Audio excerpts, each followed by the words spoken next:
Assalamualaikum warahmatullahi wabarakatuh.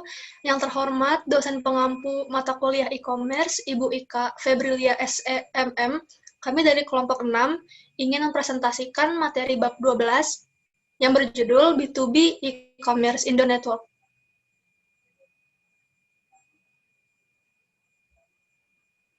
Sebelumnya saya akan memperkenalkan anggota dari kelompok 6. Itu yang pertama ada Alfidro Ramadan Syah Armas, yang kedua ada Fuadi Rahman, yang ketiga ada saya sendiri, Ganis Trianjani, yang keempat ada Novia Qatrunada, dan yang kelima Rizka Novaila Dazaika. Pelaksanaan B2B yang ada pada Indo Network. Indonetwork.co.id merupakan pionir B2B marketplace dan direktori bisnis online di Indonesia. Indo Network memiliki lebih dari 3 juta member yang sudah menggunakan layanan dari Indo Network. Selain sebagai portal marketplace, Indo Network pun menyediakan berbagai layanan periklanan, seperti pembuatan website, pembuatan company profile, dan masih banyak sekali media promosi yang disediakan untuk kepentingan digital marketing lainnya.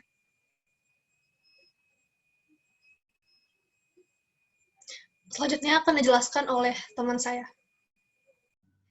Selanjutnya, saya Fuadi Rahman akan menjelaskan tentang the procurement process. Procurement adalah suatu rangkaian proses yang terbagi ke dalam 3 bagian, yaitu purchasing atau pembelian, expediting atau pengiriman, dan traffic atau arus penjualan. Mengenai bagaimana ketiga proses dalam procurement tersebut berjalan, di sini kami akan membahas procurement lebih jauh lagi. Selanjutnya, kita akan mengenal pengertian dari procurement. Proses yang diselenggarakan dalam procurement atau pengadaan barang dimulai dari purchasing atau pembelian barang. Kemudian dilanjutkan lagi ke pihak pengawasan atas proses pembelian yang diselenggarakan supaya prosesnya berjalan lancar dan berakhir di proses terakhir yaitu traffic untuk memahami lalu lintas pengiriman barang sampai di tempat. Procurement atau purchasing bisa dijalankan dengan dua kemungkinan, yaitu dalam konteks kecil ataupun dalam konteks pengadaan barang dalam jumlah yang besar. Jika dilakukan dalam konteks kecil atau jumlah kecil, purchasing dapat dilakukan sendiri. Kegiatan tersebut bisa dilakukan sendiri tanpa memerlukan adanya expediting dan traffic yang terlibat dalam prosesnya.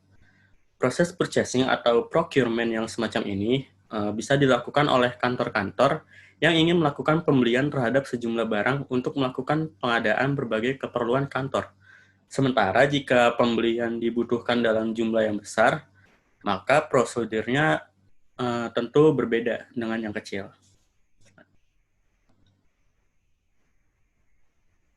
Untuk selanjutnya akan dijelaskan oleh rekan saya. Terima kasih. Baik, saya Alfidro Ramadan Syah Armas. Berikutnya adalah pembelian atau proses purchasing dalam jumlah yang besar akan membutuhkan suatu metode procurement yang diikuti dengan serangkaian proses yang tidak simpel. Masing-masing perusahaan perlu menaati proses tersebut supaya pembelian barang bisa berjalan dengan lancar dan tanpa hambatan apapun. Dalam kaitannya dengan proses pengadaan barang dalam jumlah besar, procurement terbagi ke dalam beberapa tahapan. Tahapan-tahapan penting dalam proses pengadaan barang dan jumlah besar meliputi selanjutnya tahapan procurement determination. Tahapan ini merupakan suatu tahapan dasar dalam kaitannya dengan kaidah pengadaan barang.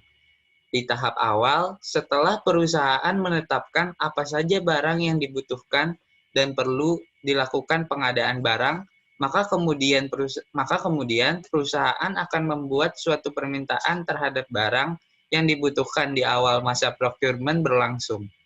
Tahap kedua, source determination. Setelah tahapan awal selesai dan permintaan barang telah dibuat, suatu perusahaan akan segera mencari perusahaan pemasok barang atau jasa. Kemudian perusahaan akan membuat suatu inquiry dokumen yang ditujukan kepada pihak penyedia barang atau jasa yang ditunjuk untuk melakukan berbagai macam kerjasama dengan perusahaan. Selanjutnya ada vendor selection. Kemudian masuk pada tahapan ketiga. Perusahaan akan melakukan pencarian pemasok yang pas. Dari semua pemasok yang telah dikumpulkan, akan dipilih yang terbaik di antara mereka. Perusahaan dan pihak pemasok akan segera melakukan negosiasi harga sampai terjadi suatu kesepakatan antara pihak perusahaan selaku pembeli dan pihak pemasok selaku pihak yang memasok barang yang akan dijual ataupun diolah kembali oleh perusahaan. Selanjutnya ada order processing dan purchase order monitoring. Masuk pada tahap ini, maka artinya perusahaan akan segera membuat dokumen purchase order. Purchase order yang sudah sah, kemudian akan segera diberikan kepada pihak pemasok untuk nantinya segera diproses. Selanjutnya,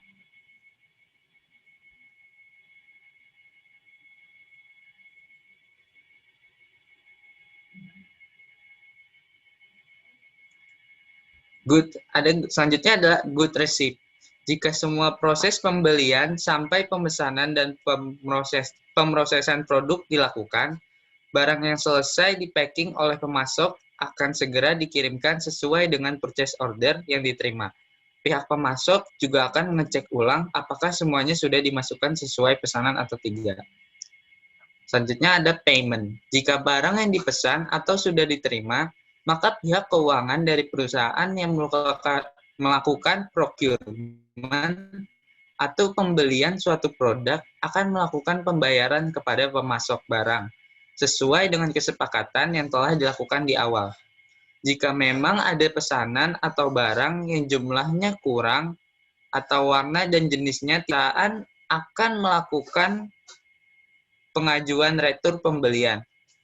Pemasok tugasnya melayani retur pembelian yang dikeluarkan perusahaan sesuai dengan kebutuhan perusahaan dan sesuai dengan kesepakatan tentang retur yang telah ditetapkan dan disepakati bersama.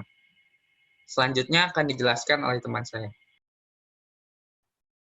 Selanjutnya, saya Novia Katunada akan melanjutkan Supply Chain Management System.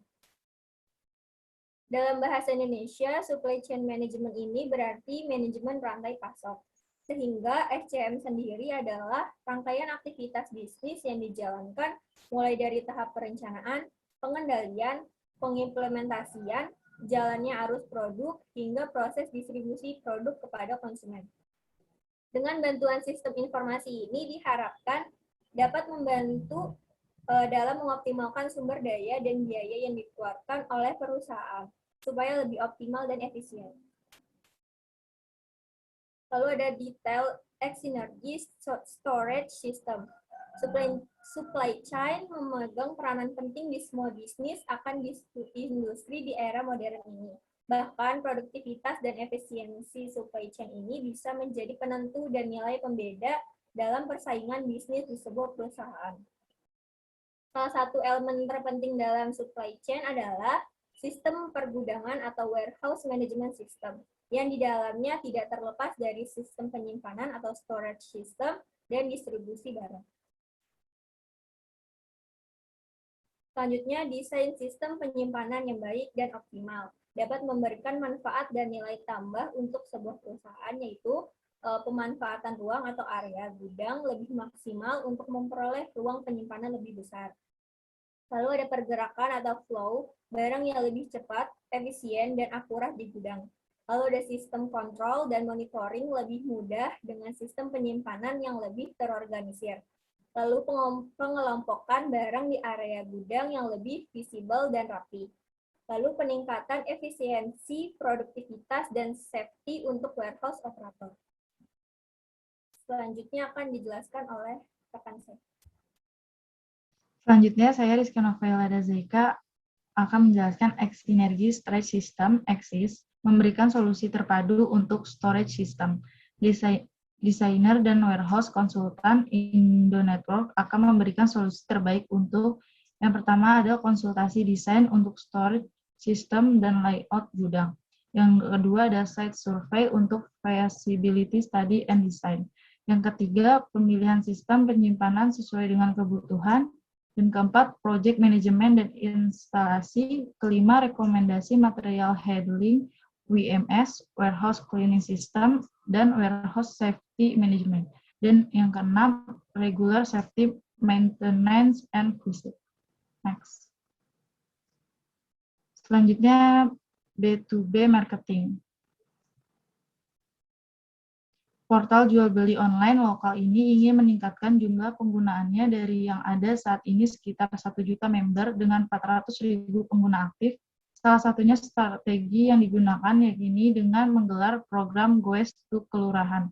Kegiatan ini dilakukan untuk memperkenalkan layanan Indo Network, memberikan edukasi mengenai e-commerce, hingga memberikan pelatihan untuk menggali potensi bisnis di dunia maya. Tim Indo Network mengenalkan pentingnya pembuatan website, apa saja yang bisa dipakai untuk menemukan pasar potensial, cara mendesain, hingga strategi pemasaran online. Pelatihan internet marketing ini juga sebagai salah satu cara untuk menjawab masalah ketersediaan lapangan pekerjaan di daerah.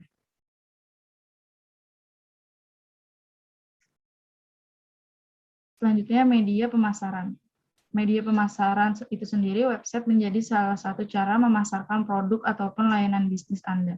Produk Anda dapat diperkenalkan dan dijual langsung melalui website yang Anda miliki. Begitu banyak pengguna yang mencari barang melalui internet menjadi peluang yang sangat besar bagi Anda untuk mendapatkan calon konsumen pada setiap produk dan layanan Anda. Merupakan sarana promosi dan berisi informasi suatu perusahaan, memiliki peran sebagai elemen marketing yang mampu meningkatkan kinerja usaha. Logo perusahaan Anda akan ditampilkan di homepage Indo Network. Ulasannya membuat informasi bidang usaha, produk, dan jasa yang dipasarkan, fungsinya dapat pula dijadikan sebagai ajang promosi perusahaan agar mudah dikenal. Menjaring segmen pasar, memperluas jangkauan bisnis agar dapat berkembang.